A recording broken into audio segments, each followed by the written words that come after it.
بسم اللہ الرحمن الرحیم۔ السلام علیکم۔ جب اللہ آزمائے۔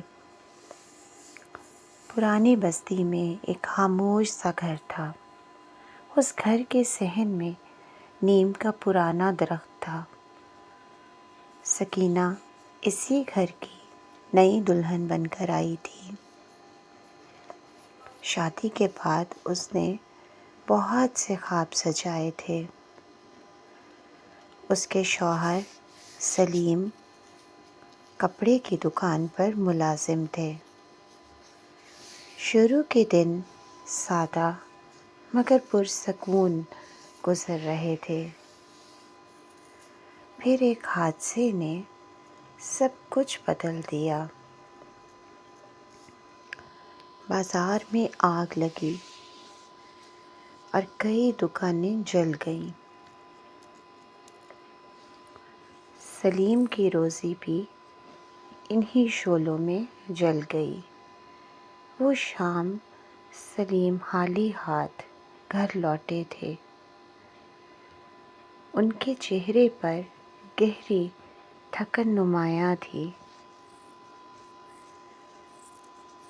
انہوں نے دھیرے سے نقصان کی خبر سنائی۔ سکینہ نے خاموشی سے سب کچھ سن لیا۔ اس رات گھر میں چولہا نہ جل سکا۔ صرف 2 سوکھی روٹیاں دسترخوان پر تھیں۔ نمک اور ایک پیاز ساتھ رکھی تھی۔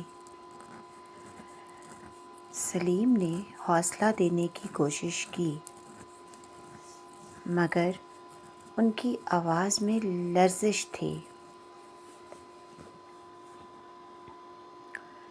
کھانے کے بعد وہ جلدی سو گئے تھے۔ سکینہ کی آنکھوں سے نیند کوسوں دور تھی۔ پڑوس کی مسجد سے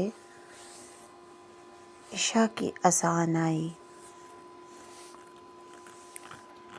گھر کے اندر عجیب سا سناٹا پھیلا تھا۔ سکینہ نے آہستہ سے جائے نماز بچھائی۔ اس نے وضو کیا اور قرآن کھولا۔ سورہ بقرہ کی تلاوت شروع کر دی۔ الفاظ کے ساتھ آنسو بہتے جا رہے تھے۔ اس کا دل بار بار رب کو پکار رہا تھا۔ وہ دیر تک سجدے میں گری رہی تھی۔ اسی رات اس نے صبر کا ارادہ کیا۔ اگلے دن سسرال سے طعنے سننے کو ملے۔ کسی نے اسے منحوس قرار دیا تھا۔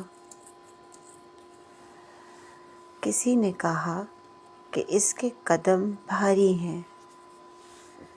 سکینہ نے ہر الزام خاموشی سے سہا۔ اس نے جواب دینے کی بجائے دعا کی۔ ہر رات وہ پچھلے پہر جاگتی تھی۔ قرآن کی تلاوت اس کا سہارا بن گئی۔ گھر کے حالات دن بدن سخت ہوتے گئے۔ مالک مکان نے کرایہ مانگنا شروع کیا۔ سلیم قرض لینے کی کوشش کرتے رہے مگر ہر دروازہ ان پر بند تھا۔ ایک دن سکینہ نے صندوق کھولا۔ اس میں اس کی شادی کا زیور رکھا تھا۔ وہ چاندی کا بھاری سیٹ تھا۔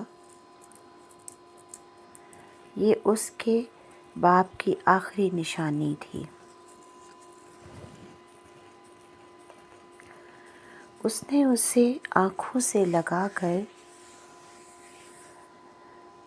رویا، پھر اللہ کا نام لے کر بیچ دیا۔ ملنے والی رقم سے نیا گھر لیا گیا۔ وہ گھر ریلوے لائن کے قریب تھا۔ رات کو ٹرین گزرتی تو دیواریں کانپتیں، مگر سکینہ کے دل میں عجیب سکون تھا۔ اس نے پھر بھی اپنا معمول نہ چھوڑا۔ رات کی تلاوت جاری رہی۔ ایک دن دروازے پر اچانک دستک ہوئی۔ سلیم کا پرانا واقف کار آیا تھا۔ اس نے ندامت سے سر جھکا رکھا تھا۔ اس کے ہاتھ میں رقم سے بھرا تھیلا تھا۔ اس نے کچھ رقم واپس کرنے کا کہا۔ سلیم کی آنکھوں میں آنسو آ گئے۔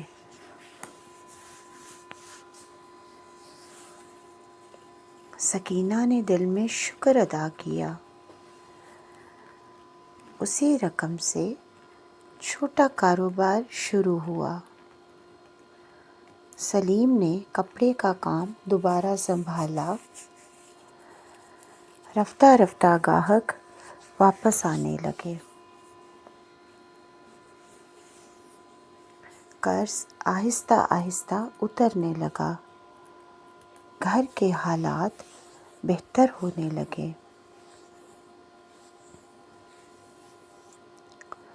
سکینہ نے غرور کو قریب نہ آنے دیا۔ وہ آج بھی چڑیوں کو دانہ ڈالتی تھی۔ وہ ملازمہ کو اپنے ساتھ بٹھاتی تھی۔ مشکل دنوں کی روٹی اسے یاد تھی۔ کچھ برسوں میں گھر پکا بن گیا۔ صحن میں خوبصورت درخت لگ گئے۔ باورچی خانے میں نیا برف دان رکھا گیا۔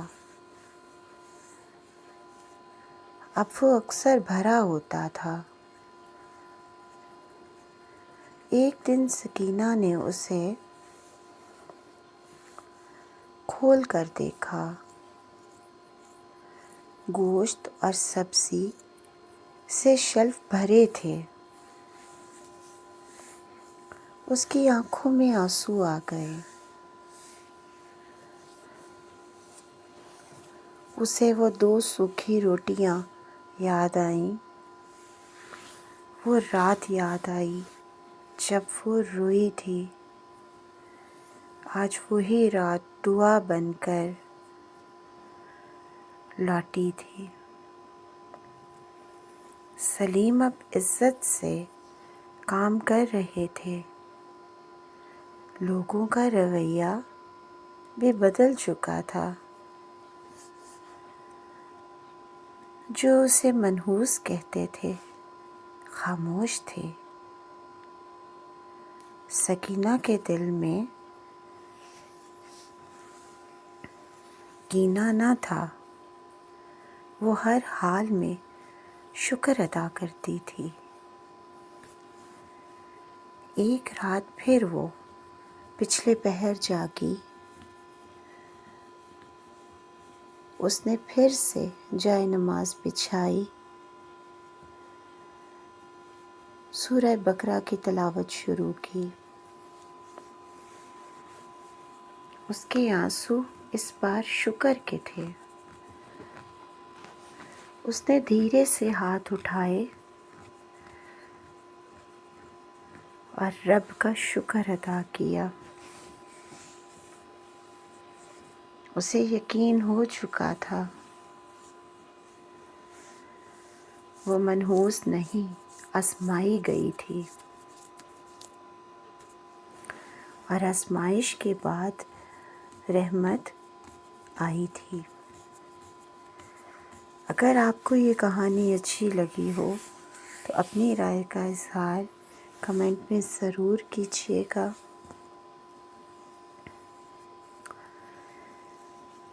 اللہ پاک ہم سب کا حامی و ناصر ہو، آمین ثم آمین۔ جزاک اللہ۔